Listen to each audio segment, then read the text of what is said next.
Party की हालचाल। I hope सब लोग बहुत अच्छे होंगे। मैं भी बिल्कुल ठीक हूँ। तो आज हम लोग जो है लास्ट टॉपिक की बात करते हैं, यानी कि जो बेसिक कॉन्सेप्ट ऑफ केमिस्ट्री था उसका, उस चैप्टर का लास्ट टॉपिक आज हम लोग डिस्कस कर रहे हैं, जो कि बहुत ही इंपॉर्टेंट है। मैंने आपको बताया भी था। और ये सारे कंसंट्रेशन टर्म से बहुत ही डिफरेंट है, सबसे अलग है, ठीक है, जिसको हम लोग मोलैलिटी कहते हैं। बट मोलैलिटी से पहले भी हमको एक टर्म और पढ़ना है नंबर 7 पे, जिसको हम लोग बोलते हैं स्ट्रेंथ। अब बच्चे स्ट्रेंथ होता क्या है, तो चलिए इसको देखते हैं कि स्ट्रेंथ क्या होता है और ये कैसे डेंसिटी से रिजेंबल करता है। ठीक है, तो जो हमारा 7 टर्म है, कंसंट्रेशन टर्म है, which is known as strength. ठीक है ना, स्ट्रेंथ। अब अगर स्ट्रेंथ की बात करें, इसका मतलब हम लोग यहाँ पे बात कर रहे हैं ग्राम पर लीटर की। ग्राम पर लीटर की बात, यानी कि सिंपल वे में हम कह सके तो यहाँ पे बोल सकते हैं कि सल्यूट जो होंगे वो हमारे ग्राम में होंगे और जो सोल्यूशन होगा वो हमारा लीटर में होगा। ठीक है, इसी को हम लोग क्या कहते हैं, स्ट्रेंथ कहते हैं। It means it represent the mass, it represent the mass of solute in gram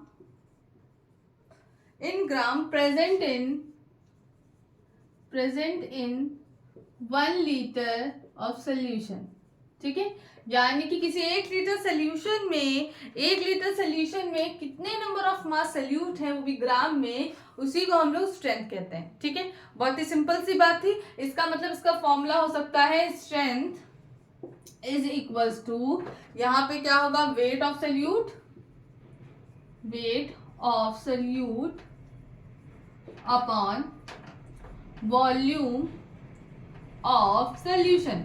it means ये ग्राम में होगा, वेट ग्राम में, और ये हमारा लीटर में, तो इसकी यूनिट क्या हुई, ग्राम पर लीटर। अब अगर बच्चे ध्यान से देख रहे हो तो strength is equals to weight upon volume दिख रहा है, तो आधे बच्चे कहेंगे कि मैम अच्छा क्या ये डेंसिटी हो सकता है, क्योंकि डेंसिटी का फॉर्मूला भी तो ऐसे ही होता है, density is equals to mass upon volume, या फिर इसको वेट भी बोल सकते हैं, कोई दिक्कत नहीं है, मास अपॉन वॉल्यूम, या फिर इसको क्या बोल सकते हैं, वेट भी बोल सकते हैं।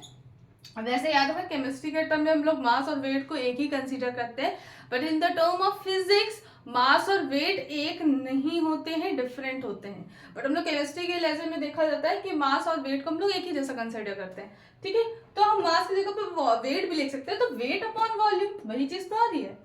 लेकिन बच्चे याद रखना, डेंसिटी और स्ट्रेंथ दोनों ही एक दूसरे से डिफरेंट होता है। डिफरेंस ये है कि यहाँ पर स्ट्रेंथ में हम लोग जो भी वेट निकाल रहे हैं वो सोल्यूट का निकाल रहे हैं।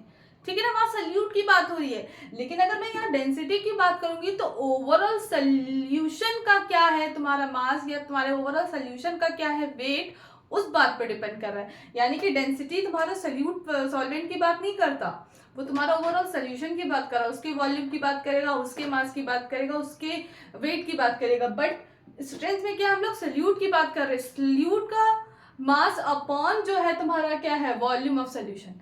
ठीक है ना, तो यही डिफरेंस है, इसीलिए याद रखिएगा डेंसिटी और जो तुम्हारा स्ट्रेंथ है ये दोनों ही एक दूसरे से डिफरेंट होते हैं। ठीक है, सिमिलर नहीं है। कॉन्सेप्ट क्लियर हो गया। फॉर्मूला भले एक जैसा दिख रहा है बट कॉन्सेप्ट में बहुत ज्यादा डिफरेंस है। वहां पे सोल्यूट की बात हुई, यहाँ पर पूरा ओवरऑल सोल्यूशन की बात होती है। ठीक है, गेट माय पॉइंट, ओके। तो अब आगे बात करते हैं। अब हम लोग आते हैं नए टर्म में, जिसको क्या कहते हैं हम लोग, मोललता। मोललता का मतलब मोलैरिटी। ठीक है, बहुत छोटा सा टॉपिक है, आज ही खत्म। फिर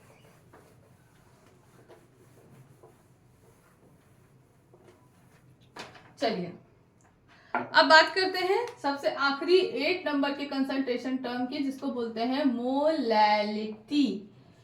इसको बोलते हैं मोललता, मोलरता नहीं, मोललता।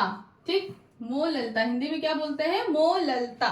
ठीक है, इसको याद रखना है, स्मॉल एन से डिनोट करते हैं, यानी कि मोलैलिटी को कैपिटल एम से डिनोट करते थे, मोलैलिटी को स्मॉल एम से डिनोट करते हैं। ठीक है, समझ में आ गया।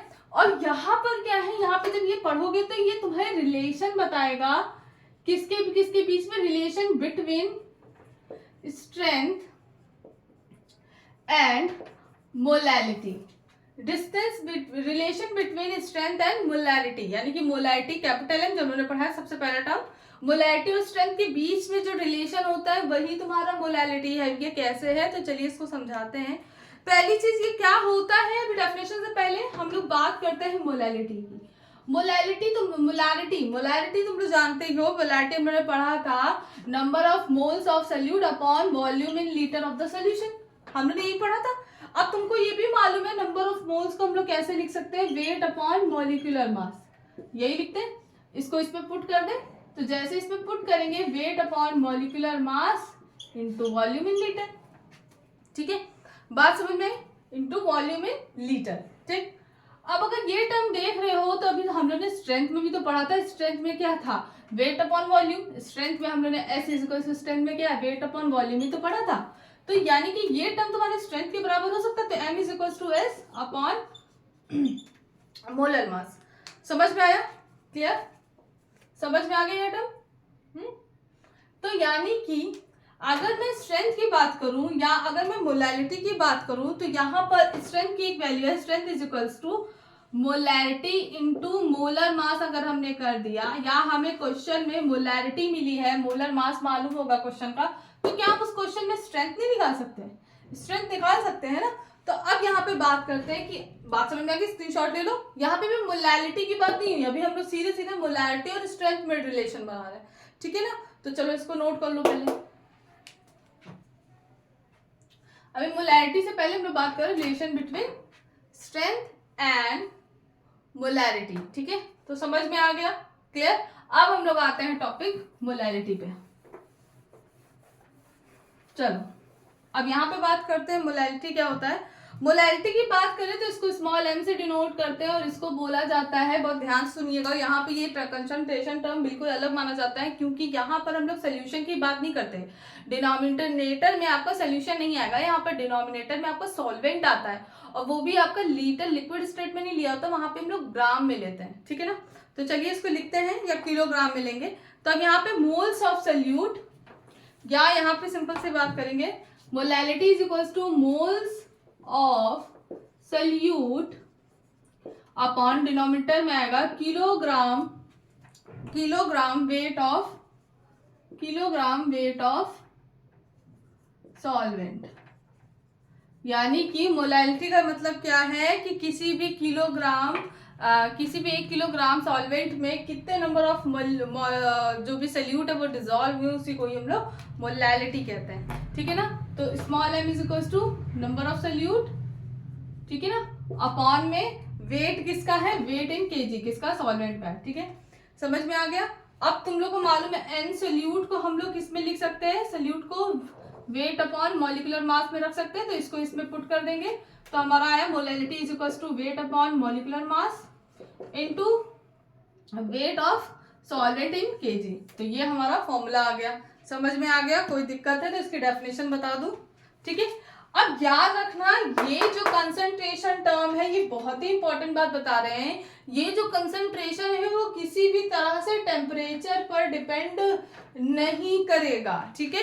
बाकी कंसंट्रेशन टर्म टेम्परेचर पर डिपेंड करते हैं, पर ये कंसंट्रेशन टर्म जो है टेम्परेचर पर डिपेंड नहीं करता, टेम्परेचर से इंडिपेंडेंट होता है, ठीक है। इसकी यूनिट क्या होगी, इसकी यूनिट होगी, बताओ भाई, मोल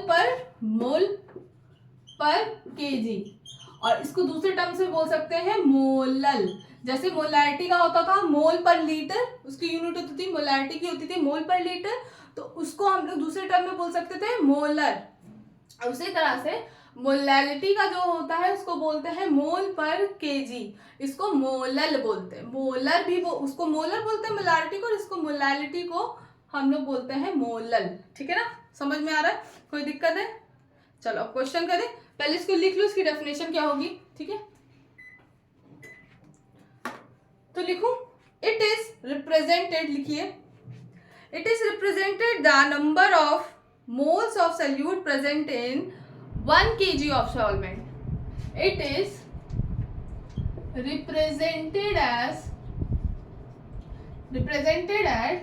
number of moles of solute present in 1 kg solvent, ठीक है ना। ये 1 kg सॉल्वेंट में 1 किलोग्राम सॉल्वेंट में कितने नंबर ऑफ मोल्स जो है वो डिसॉल्व हो रहे हैं, उसी को हम लोग बोलते हैं, सल्यूट के वो भी, उसी को हम लोग मोलैलिटी बोलते हैं। ठीक है, समझ में आ गया? एक क्वेश्चन करते हैं, फिर आगे का नए टॉपिक पे हम लोग इंट्रोड्यूस करेंगे और फिर इस चैप्टर का बाइंड अप करना।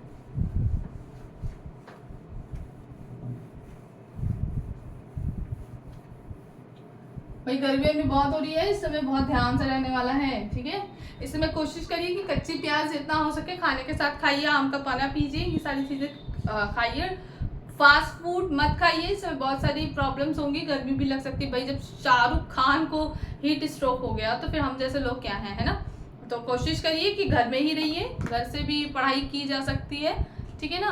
तो अच्छे से तैयारी करिए, और पहली चीज़ है कि धूप उप ना लगने पाए, तो इसलिए बहुत ज़्यादा केयरफुली जाइए। लड़कियां तो मुंह पे दुपट्टा बांध लेती हैं, तो लड़कों को भी हीरो बनने की जरूरत नहीं है। आप यहाँ पे दुपट्टा, मतलब दुपट्टा मत बांधिए, बट रुमाल बांध सकते हैं, या फिर अम्ब्रेला लेके जाइए, या अच्छे से सर को एटलीस्ट ढक लीजिए, हेलमेट लगा लीजिए, जिससे क्या है थोड़ा सा सेफ रहेंगे आप। ठीक है ना? क्योंकि इस समय धूप बहुत ज़्यादा है। तो याद रखिएगा, जब शाहरुख खान नहीं बच सके तो फिर हम लोग क्या ही चीज़ें हैं ना, बताओ, हेलमेट है। तो ये सारी चीज़ें हैं। ठीक है, तो सारी चीज़ें याद रखिए कि बहुत कच्चे प्याज खाइए, आम का पाना पीजिए, जंक फूड मत खाइए, कोल्ड ड्रिंक अवॉइड करिएगा। ठीक है ना?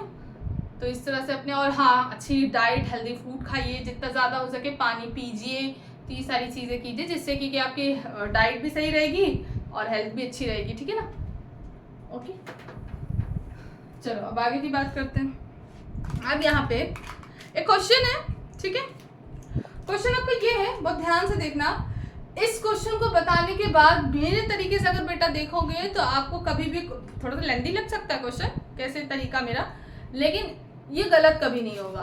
और इसको देखने के बाद, इसको समझने के बाद तुम्हारा कभी भी कोई भी क्वेश्चन गलत नहीं होगा। तो क्वेश्चन देखो, क्वेश्चन क्या है, बहुत ध्यान से देखिएगा, नहीं समझ में आया तो बताइएगा कमेंट बॉक्स पे। और 49%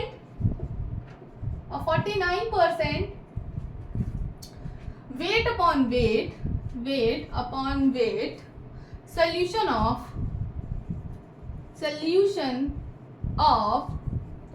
H2SO4 solution of H2SO4 in water has a density of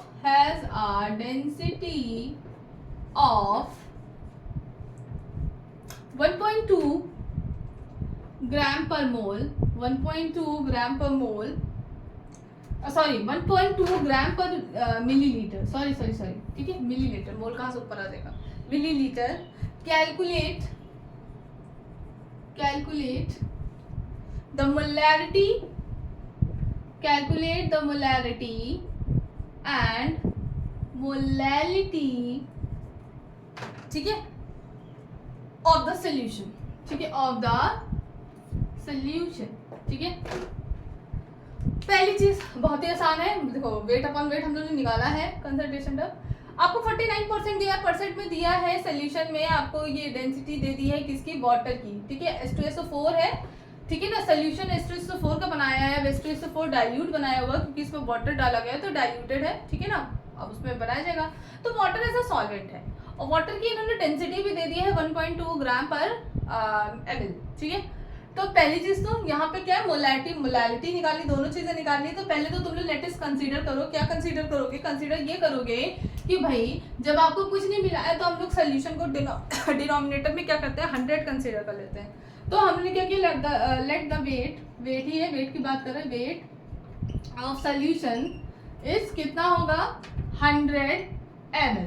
अब तुम बताओ सोल्यूट का कितना हो जाएगा वेट, 49। ठीक है ना, वेट ऑफ, ये तो करते आ रहे हो, इसमें तो कोई दिक्कत ना होनी चाहिए, 49। ठीक है ना, 49 ग्राम हो गया। अच्छा भैया ग्राम की बात कर रहे हैं, क्योंकि वेट की बात कर रहे हैं, वेट अपॉन वेट, तो दोनों ही वेट में ही होगा। ठीक है, ग्राम में, दोनों ग्राम में हमारा। अब देखो भैया इसमें सोल्यूट सॉल्वेंट कैसे निकालोगे, इस क्वेश्चन को समझने के लिए कुछ एक ट्रिक बता रहे हैं, इसको बहुत ध्यान से देखिएगा। ऐसे कॉलम बना लीजिए, इधर हम लोग सोल्यूट की बात करेंगे, इधर सॉल्वेंट की बात करेंगे, और फिर उसके बाद दोनों को मिलाने में बन गया हमारा सोल्यूशन। तो यहाँ पर हम लोग बात करेंगे सोल्यूशन की। ठीक है, रेड मार्कर से नहीं लिख रहा है क्योंकि थोड़ा सा दिक्कत होती होगी, मुझे पता है विजिबिलिटी में थोड़ा सा प्रॉब्लम होती होगी। ठीक है, सोल्यूट का वेट हमें मालूम चल गया, वेट कितना है 49, जो दिया है, जो आपने निकाल लिया उसको देख लीजिए। ठीक है, सोल्यूशन हमारा कितना है, वेट उसका 100 है। अच्छा भैया सॉल्वेंट का भी निकल जाएगा, सॉल्वेंट का क्या, सोल्यूशन में से सोल्यूट का माइनस कर दोगे वेट तो तुम्हें सॉल्वेंट नहीं मिल जाएगा। तो सॉल्वेंट का क्या होगा, सीधे सीधे यहाँ पर सॉल्वेंट का हो जाएगा 100 माइनस 49, तो ये है 51 ग्राम आ रहा है। ठीक है, 51 ग्राम है, तो वेट ऑफ सॉल्वेंट कितना है, 51 ग्राम। ठीक है, समझ में आ गया। अब यहाँ पे सोल्यूशन की डेंसिटी पूरी ओवरऑल कितनी दे दी है इन्होंने, 1 पॉइंट, डेंसिटी कितनी दी है 1.2 ग्राम पर मोल, 1.2 ग्राम पर मोल। ठीक है, अब पहली चीज यहाँ पे तुम लोग को मालूम है कि डेंसिटी अगर तुम्हें निकालना होता है तो डेंसिटी में क्या करते हैं, density is equals to weight upon volume. हम लोग निकाल लेंगे, हमको वेट मालूम है, डेंसिटी मालूम है, क्या वॉल्यूम नहीं निकाल लेंगे, बताओ कर लेंगे ना। तो चलो करके देखते हैं। वॉल्यूम इधर रखो, ये फॉर्मूला इधर हो जाएगा वेट अपॉन डेंसिटी। वेट तुम्हारा 100 है, वॉल्यूम तुम्हारा 1.2 है। ठीक है, अरे यार ये मोल क्यों बार बार लिख रहे हैं, मिलीलीटर। ठीक है, अब अगर बहुत ध्यान से देख रहे हो तो ये जो वेट है तुम्हारा ग्राम में था, ठीक है ना, और ये तुम्हारा क्या है ग्राम पर ग्राम, सॉरी ग्राम ही लिखा है, 1.2 ग्राम पर ml। अब यहाँ पे देखोगे ग्राम पर ml में जो वेट निकलेगा वो तुम्हारा ग्राम में निकलेगा, तो हमें ml में बनाना होता है। ml में बनाने के लिए इस क्वांटिटी को 1000 से डिवाइड करेंगे। ठीक है ना, जैसे ही हम लोग 1000 से डिवाइड करेंगे तो यहाँ पर जो तुम्हारी निकलेगी क्वांटिटी, मतलब ml है, ml को लीटर में बनाना है, तो इसमें क्या हो जाएगा, VL क्या हो जाएगा 1/1/2 लीटर। ठीक है, ये तुम्हारी आई। अब इसमें क्या हो जाएगा, क्योंकि इसमें भाई जो आया है इसको 1000 से डिवाइड करेंगे, क्योंकि हमारा ml में आ रहा है, ml को लीटर में करेंगे ना, मिली लीटर को लीटर में करने के लिए 1000 से डिवाइड करेंगे, तो 1000 कैंसिल हो जाएगा, तो आएगा क्या हमारा 1/12, यानी कि यहाँ पे वॉल्यूम आ गया कितना 1/12। बात समझ में आ गई। अब हम लोग यहाँ पर क्या करते हैं, यहाँ पर आते हैं। ठीक है, नंबर ऑफ मोल्स की बात करें तो हमारा होता है वेट अपॉन मॉलिक्यूलर मास। ठीक है, क्योंकि तुम्हें मोलैरिटी निकाली, मोलैरिटी का फॉर्मूला क्या होता है, मोलैरिटी का फॉर्मूला होता है mole upon number of moles upon volume in litre. ठीक है, वॉल्यूम तो तुम निकाल लोगी। ठीक है, अब यहाँ पे बात करते हैं, चलो यहाँ पे रखते हैं।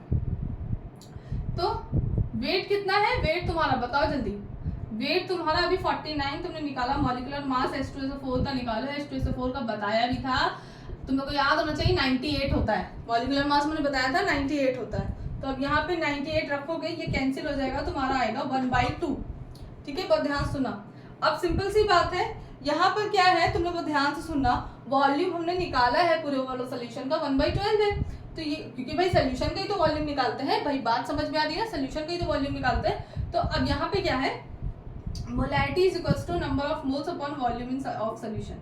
मोल्स कितने हैं 1/2 सॉरी, और ये हो जाएगा 1/12, इधर से इधर स्प्लिट हुआ तो इसकी वैल्यू आ जाएगी 12/2। ये कितना आया 6 मोल पर लीटर। बात समझ में आ गई, बात समझ में आ गई बच्चों, ऐसे कहते हैं ना, कौन कहता है पता नहीं। चलो अब आगे की बात करते हैं, चलो अब इसकी बात करते हैं, सॉल्वेंट की बात करते हैं, क्योंकि भैया हमें मोलैलिटी चाहिए, मोलैलिटी में हमारा सोल्यूशन का कोई रोल नहीं है, सॉल्वेंट का रोल है, तो यहाँ पे सॉल्वेंट भी निकालना पड़ेगा। तो मोलैलिटी का फॉर्मूला कहता है small m is equals to number of moles of solute upon weight of in grams for solute, तो ग्राम में ही निकला है। ठीक है ना, वेट है इसका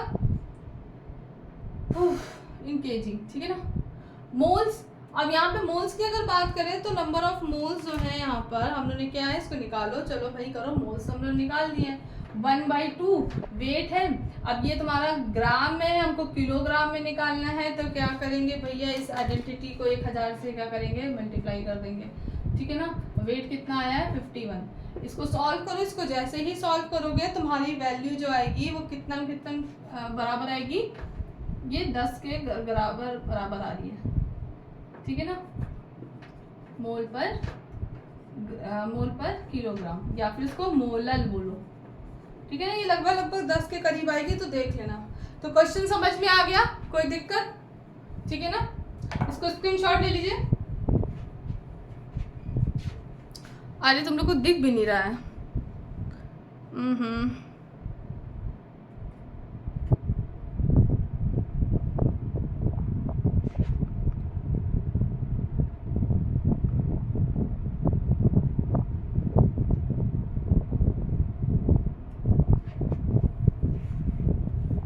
अब दिख रहा है?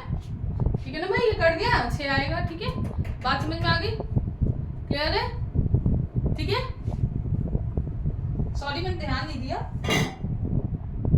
हाँ जगह कम है क्या, चलो इसको नोट कर लिया।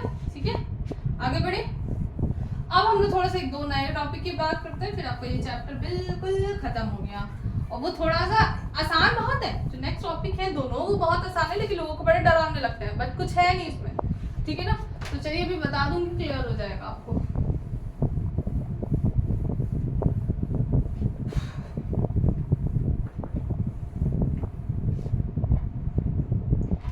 चलिए अब क्वेश्चन है नया, जो हमारा कॉन्सेप्ट है उसको बोलते हैं परसेंटेज कंपोजिशन।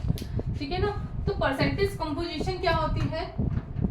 परसेंटेज कंपोजिशन, देखो भाई परसेंटेज कंपोजिशन का मतलब है कि किसी कंपाउंड में जितने एलिमेंट हैं उनकी परसेंटेज निकाली जाती है। तो क्या होता है? Percentage composition of a compound is the percentage by weight of each element present in it, यानी कि परसेंटेज बाय वेट, वेट की ही परसेंटेज निकालेंगे जितने भी एलिमेंट प्रेजेंट है उसमें। ठीक है ना, तो लिखो भाई इसको, परसेंटेज composition is, या percentage composition of a compound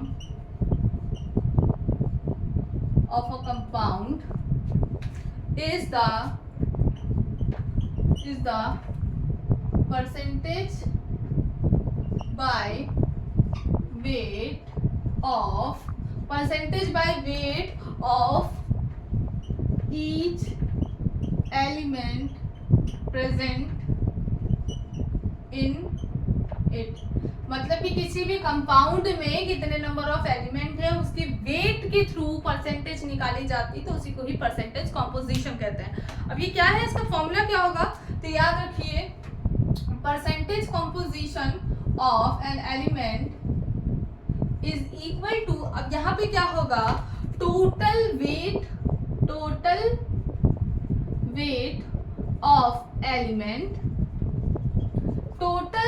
of element in one molecule upon gram molecular weight of the compound, gram molecular weight of the compound। ठीक है, कंपाउंड का क्या है, परसेंटेज निकाले तो 100 से मल्टीप्लाई करोगे, इसको समझो भाई, सिंपल से बात है। परसेंटेज कंपोजिशन निकाले तो जिस एलिमेंट का होगा उसके एक मॉलिक्यूल में जो उसका वेट होगा उसको लिखेंगे। उसके बाद आपको क्या करना है कि जो टोटल ओवरऑल कंपाउंड है उसका जो हमें वेट है, मॉलिक्यूलर वेट है, वो हमें निकालना है। ठीक है, इन ग्राम फॉर्म। ठीक है, इसको क्वेश्चन निकाल करेंगे, अपने आप समझ में आ जाएगा। ठीक है, नोट कर लिया, समझ में आ गया। चलिए आगे मैं बता दूंगी, बिल्कुल परेशान ना होइए। ठीक है, कुछ भी नहीं है इसमें। चलिए एक क्वेश्चन है, calculate the percentage of hydrogen in water. हम लोग को क्या करना है, कैलकुलेट करना है वाटर, हाइड्रोजन की कंपोजिशन निकालनी, परसेंटेज कंपोजिशन, वो भी किसमें, वाटर में। तो पहली चीज तो आपको फॉर्मूला मालूम होना चाहिए, वैसे क्वेश्चन में फॉर्मूला आपको गिवन रहेगा। वाटर को तो मालूम है H2O होता है, इसमें हमें हाइड्रोजन की परसेंटेज कंपोजिशन निकालनी है कि भैया वाटर के मॉलिक्यूल बनाने में हाइड्रोजन की कितनी नीड है, कितनी परसेंटेज की रिक्वायरमेंट होती है।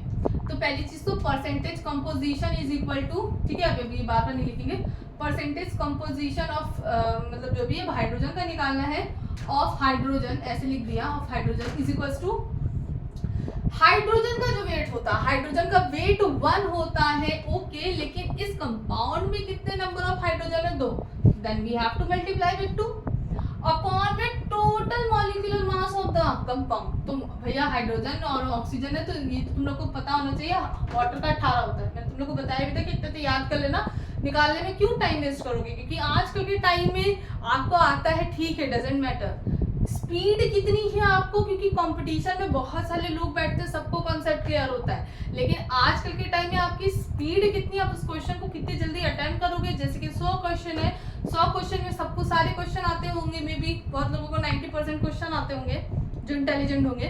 तो अब उसमें क्या है, 90% में क्या हर कोई बच्चा उतने मार्क्स स्कोर कर पाता है, नहीं ना, क्योंकि क्योंकि आधों का पेपर छूट जाता है, टाइम का बहुत बड़ा वैल्यू है, ठीक है ना। तो वो बैठ के परसेंटेज कंपोजिशन ढूंढ रहे हो, एक एक करके निकाल रहे हो, उससे अच्छा आपको मालूम है, मैंने बताया भी है। तो इस वीडियो का जो चैप्टर इसकी फर्स्ट वीडियो देखिएगा उसमें मैंने आपको बताया, ठीक है। 18 होता है, लेकिन चलो फिर भी जिसका नहीं मालूम है उसको मैं बता रही हूँ। हाइड्रोजन का मॉलिक्यूलर मास 1 होता है, क्योंकि यहाँ पर 2 हाइड्रोजन है, इसलिए we have to multiply with the 2। Then oxygen 1 है, और ऑक्सीजन का जो मास होता है वो कितना होता है, बता भाई, 16, ठीक है ना। तो 16 और ये 2 + 16 कितना हुआ, 18, ठीक है। चलो निकाल दिया, दिखा दिया। अब ये 2/18 है और इंटू 100 भैया परसेंटेज निकालना है, तो ये तो हमें करना पड़ेगा। अब जैसे इसको करेंगे तो इसको सॉल्व करने पे आएगा, यहाँ 100 भी लिख दो, ये आएगा 11.11 ग्राम। इसका मतलब देखो, बहुत ध्यान से सुनना, इसका मतलब है कि यहाँ पर हम लोगों को 11.11% की रिक्वायरमेंट होती है इन द फॉर्मेशन ऑफ क्या, वाटर की फॉर्मेशन में हाइड्रोजन की 11.11 की हमें रिक्वायरमेंट होती है, ठीक है ना, परसेंटेज की। नेक्स्ट क्वेश्चन तू, ठीक है। Find the percentage composition of nitrogen in the molecular formula of urea. Urea में आपको नाइट्रोजन की परसेंटेज कॉम्पोजिशन बतानी है। अब क्वेश्चन में आपको यूरिया का फॉर्मूला दिया होगा बालकों बालिकाओं, लेकिन इन केस अगर आपको नहीं दिया है, कोई जरूरी है वो दे, तो एटलीस्ट आपको ये जनरल फॉर्मूले एक आध तो याद ही होने चाहिए ना। तो एक्चुअल में यूरिया का फॉर्मूला क्या होता है, याद रखना, NH2CO NH2, इसी तरह से याद करना वरना भूलते जाओगे। आधे लोग कहेंगे मैम N2H4CO भी तो होता है, लेकिन ये याद करने में आसानी होती है, ठीक है। अब इसमें क्या है, हम लोग को नाइट्रोजन की परसेंटेज कंपोजिशन निकालनी है, ठीक है। और चलो इसको देखते हैं कि कैसे निकालेंगे। Percentage composition of nitrogen is equal to क्या होगा भाई, वेट ऑफ नाइट्रोजन, ठीक है ना, ठीक है, upon total weight of compound, ठीक है ना, यानी कि यूरिया। अब पहले तो यूरिया का निकाल लो। यूरिया का मुझे मालूम है 60 है, आपको भी मालूम है, जिसने पहला चैप्टर का, इस चैप्टर का पहला वीडियो देखा है, 60 होता है।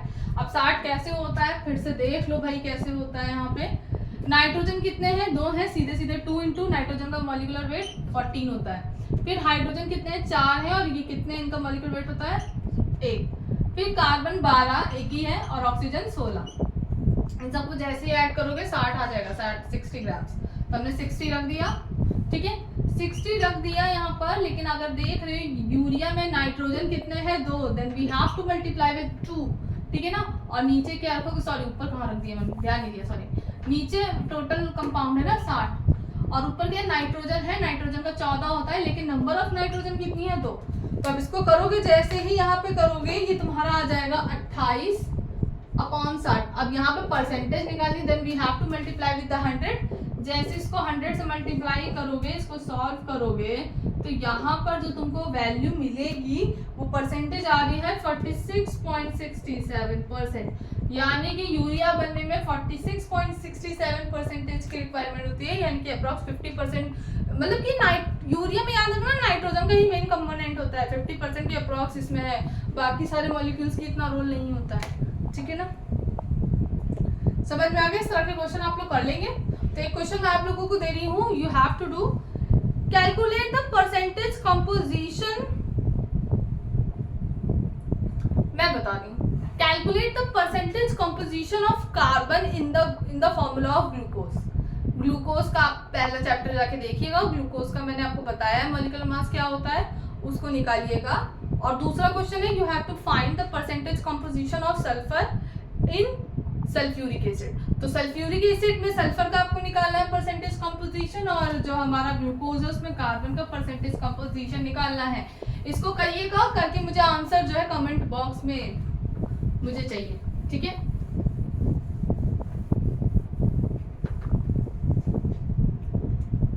चलिए अब लास्ट टॉपिक है जिसको बोलते हैं हम लोग एम्पिरिकल फॉर्मूला। इसको देख लीजिए, बस बात खत्म, कहानी खत्म, ठीक है ना। एम्पिरिकल फॉर्मूला बहुत लोग डरते हैं, बट ये सबसे आसान होता है। तो ऐसा कुछ है ही नहीं इसमें कि इसको याद किया जाए। एम्पिरिकल फॉर्मूला मुझे भी बहुत लगता था कि अरे ये क्या है, बट ऐसा कुछ भी नहीं, ठीक है। एम्पिरिकल फॉर्मूला क्या होता है, सुनो। The empirical formula of a compound, ठीक है, is the formula which gives the simplest whole number, यानी कि ऐसा फॉर्मूला ये देगा नया टाइप का जो कि होल नंबर को प्रेजेंट करता है, वो भी सिंपल टाइप का।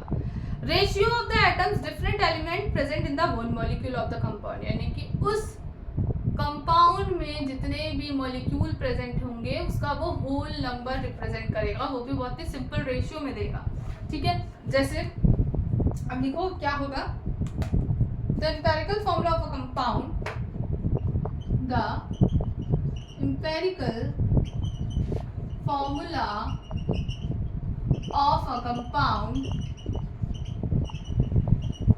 Compound is the formula which is the formula in which, बड़ी गंदी राइटिंग बन रही है ना मेरी, in which या which gives simplest whole number of the simplest whole number ratio देगा ना, ratio of atoms of different element present in the compound, यानी कि किसी भी कंपाउंड में जितने भी अलग अलग एलिमेंट के अलग अलग एटम्स हैं उनका वो simplest ratio number whole number देता है, इसी को हम एम्पेरिकल फॉर्मूला कहते हैं। For example you already know कि वाटर का फॉर्मूला H2O होता है, ठीक है। या अगर चलो पेरोक्साइड की बात करते हैं, पेरोक्साइड, इसको पेरोक्साइड कहते हैं, ठीक है। पेरोक्साइड ये जनरल फॉर्मूला है, लेकिन अगर मैं बात करूं what is the form of, what is the number of, इसका एम्पेरिकल फॉर्मूला क्या होगा, तो आप इसमें से दो कॉमन ले सकते हैं भाई, दो इसमें कॉमन ले लिया तो हमें HO मिला, तो HO जो है वो पेरोक्साइड का एम्पेरिकल फॉर्मूला है। बात समझ में आई। जैसे मैं बात करूं सुक्रोज की, ठीक है, सुक्रोज का फॉर्मूला होता है C12H22, ठीक है, O11, ठीक है। या अगर चलो सिंपल सी बात करते हैं, यहाँ पे हम ग्लूकोज की बात करते हैं, तब जाएंगे नहीं क्योंकि 11 आता है, वैसे भी कॉमन ही लिया जाएगा। C6H12O6, C6H12O6 ये ग्लूकोज है। अब इसका जो है एम्पेरिकल फॉर्मूला क्या होगा, कॉमन ले लीजिए, ठीक है। जैसे 6 कॉमन हो गए, यहाँ पे हमें मिल जाएगा CH2O, ये जो फॉर्मूला है ये एम्पेरिकल फॉर्मूला है, ठीक है। किसका एम्पेरिकल फॉर्मूला है, ग्लूकोज का। तो इसी तरह से हम लोग क्या है चीजों को निकालते हैं, ठीक है ना। तो the empirical formula mass is the sum of atomic masses of various element present in the empirical formula. तो ये क्या करता है, ये एक्चुअल में फॉर्मूला जो होता है mass of sum of atom various, इसमें सारे एटम्स को नहीं रिप्रेजेंट कर पाएगा कि ये थोड़ी ना डिनोट कर पा रहा है कि 6, लेकिन कितने कितने एटम्स हैं कौन कौन से, उसके मास को ये रिप्रेजेंट करता है। तो यानी कि याद रखना, कोई जरूरी नहीं कि जो आपका मास निकलेगा, ये याद रखना एम्पेरिकल फॉर्मूला में आप जब भी मॉलिक्यूलर मास निकालोगे तो वो जो उसका एक्चुअल फॉर्मूला होगा उससे वो कम ही होगा, ठीक है ना। तो ये सारी चीजें जो है ये याद रखिएगा, ठीक है ना। जैसे कि अगर पेरोक्साइड में बात करें, इसमें इसका एम्पेरिकल फॉर्मूला क्या होगा, ये 8 है, सॉरी ये 16 है और 1 + 1 हाइड्रोजन, तो ये 17 आएगा एम्पेरिकल फॉर्मूला। लेकिन अगर इसको देखोगे जनरल जो रियल फॉर्मूला है, हाइड्रोजन का 2 और ऑक्सीजन का 32 होगा ना, क्योंकि भाई 2 है ना, तो ये हो जाएगा हमारा 34। तो याद रखिए एम्पेरिकल फॉर्मूला हमेशा एक्चुअल मास नंबर से कम आता है। तो आई होप आपको ये वीडियो समझ में आ गई हो। मैं इसके कुछ ऑब्जेक्टिव क्विज क्वेश्चन दूंगी, इसको मैं देखती हूँ आप लोग कितने अच्छे से करते हो, ठीक है। प्रैक्टिस करते चलिए। एक क्विज होगी तो एक काम करिए, इसको अच्छे से पढ़ लीजिए, क्योंकि एक क्वेश्चन मैं दूंगी आप लोगों को क्वेश्चन पेपर करने के लिए, तो देखते हैं कितने लोग इसको अच्छे से कर पाते हैं। तो पहले आपको मैं 4 दिन का टाइम दे रही हूँ, सारे चैप्टर पे सारे जितने भी क्वेश्चंस हैं उसको अच्छे से रिवाइज कर लीजिए, देन हम लोग इसको पढ़ते हैं। और हाँ, नेक्स्ट जो है आप लोग वेट करिए नए चैप्टर का, विच इज वेरी इंटरेस्टिंग, जो कि हमारा है एटॉमिक स्ट्रक्चर। तो 10th क्लास अब आप भी आ सकते हैं, क्योंकि अब मैं जो है 10th का भी लेक्चर आपको पढ़ाऊंगी, ठीक है। So take care, bye bye, good morning, good night, bye bye.